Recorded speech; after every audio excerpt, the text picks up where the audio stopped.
हम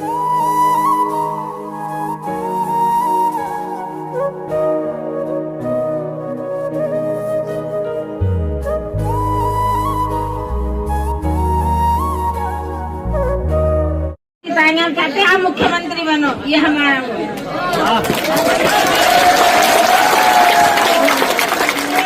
एक काम की बात सुन लो, क्योंकि मैं यहाँ और पत्रकार साथी भी खड़े हैं, इनको भी पता होना चाहिए कि इनके क्षेत्र में क्या चल रहा है। आज हमारे कई सारे प्रोग्राम थे, गौर से सुन लेना, एक बार आपस में बात मत करो। बहुत सारे प्रोग्राम कैंसिल हुए, क्यों? क्योंकि सुरक्षा एजेंसी के लोग सुबह हमारे पास आ गए। हमारा ये वेव था कि हम उनसे जाने की भाई अचानक ये किस चीज की जरूरत क्यों पड़ी। अब हमारा चुनावी कार्यक्रम चल रहा है, ऐसा तो नहीं कि हमारे चुनाव को डिस्टर्ब करने के लिए, हमारे खिलाफ कोई साजिश करने के लिए सब चीजें हुई है। तो वो सुबह आए, उन्होंने हमें सारे कागज दिखाए कि आपकी जान को खतरा है, कभी भी आप पे हमला हो सकता है। हम पे इंटेलिजेंस की रिपोर्ट है, आपको आपकी हत्या की साजिश हो रही है। 6 महीने पहले आप पे गोली चली थी। जिन लोगों ने 6 महीने पहले गोली चलाई थी वो नहीं चाहते आप चुनाव जीत के आगे बढ़ो, इसलिए उन्होंने अपनी तैयारी कर ली है। इसलिए हमारा फर्ज है कि हम आपको सुरक्षा दें, क्योंकि अगर आपको कुछ होता है तो लॉ एंड ऑर्डर बिगड़ जाएगा। ठीक है, तो उनके साथ मेरा समय लग गया। मैं आपसे पूछ रहा हूं, नईम भाई और तमाम साथी बैठे, वो मुझे क्यों मारना चाहते हैं? नईम भाई, मैंने किसी का क्या बिगाड़ा है? मैंने किसी का क्या बुरा किया है? मेरे पास 39-40 मुकदमे हैं, आपने पढ़ा होगा एफिडेविट में, एक भी मेरा नहीं है। सारे गरीबों की लड़ाई लड़ते हैं, सारे उनकी आवाज उठाते हैं, सारे उनको न्याय दिलाते हैं। तो मैंने किसी का क्या बिगाड़ा? क्यों मारना चाहते हैं मुझे? मेरे मरने से किसको फायदा और किसको नुकसान है, आप सब जानते हो। मैं मौत से नहीं डरता मेरे भाइयों, मौत तो एक दिन आएगी, आप इस बात को याद रखना। मैं मौत से नहीं डरता, मगर मैं आपको ये कह रहा हूं, जब तक जिएगा चंद्रशेखर आजाद शेर की तरह जिएगा। मेरी बात को आप याद रखना, मेरी बात याद रखना।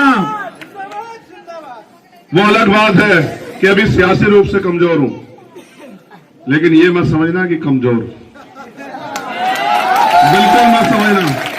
बड़ी बड़ी सरकारों के घुटने टिकवा रखे हैं भीमार में आजाद समाज पार्टी के लोगों ने। मेरी बात को आप याद रखना। मैं रहा हूं जाम, अगर आपसे अपील करके, ऐसा ना हो कोई पैसे वाला कोई आपको साजिश करने के लिए सब चीजें हुई है। तो वो सुबह आए, उन्होंने हमें सारे कागज दिखाए कि आपकी जान को खतरा है, कभी भी आप पे हमला हो सकता है। हम पे इंटेलिजेंस की रिपोर्ट है, आपको आपकी हत्या की साजिश हो रही है। 6 महीने पहले आप पे गोली चली थी। जिन लोगों ने 6 महीने पहले गोली चलाई थी वो नहीं चाहते आप चुनाव जीत के आगे बढ़ो, इसलिए उन्होंने अपनी तैयारी कर ली है। इसलिए हमारा फर्ज है कि हम आपको सुरक्षा दें, क्योंकि अगर आपको कुछ होता है तो लॉ एंड ऑर्डर बिगड़ जाएगा। ठीक है, तो उनके साथ मेरा समय लग गया। मैं आपसे पूछ रहा हूं, नईम भाई और तमाम साथी बैठे, वो मुझे क्यों मारना चाहते हैं? नईम भाई, मैंने किसी का क्या बिगाड़ा है? मैंने किसी का क्या बुरा किया है? मेरे पास 39-40 मुकदमे हैं, आपने पढ़ा होगा एफिडेविट में, एक भी मेरा नहीं है। सारे गरीबों की लड़ाई लड़ते हैं, सारे उनकी आवाज उठाते हैं, सारे उनको न्याय दिलाते हैं। तो मैंने किसी का क्या बिगाड़ा? क्यों मारना चाहते हैं मुझे? मेरे मरने से किसको फायदा और किसको नुकसान है, आप सब जानते हो। मैं मौत से नहीं डरता मेरे भाइयों, मौत तो एक दिन आएगी, आप इस बात को याद रखना। मैं मौत से नहीं डरता, मगर मैं आपको ये कह रहा हूं, जब तक जिएगा चंद्रशेखर आजाद शेर की तरह जिएगा। मेरी बात को आप याद रखना, मेरी बात याद रखना। वो अलग बात है कि अभी सियासी रूप से कमजोर हूं, लेकिन ये मत समझना कि कमजोर, बिल्कुल मत समझना। बड़ी बड़ी सरकारों के घुटने टिकवा रखे हैं भीमार में आजाद समाज पार्टी के लोगों ने। मेरी बात को आप याद रखना। मैं रहा हूं जाम, अगर आपसे अपील करके, ऐसा ना हो कोई पैसे वाला कोई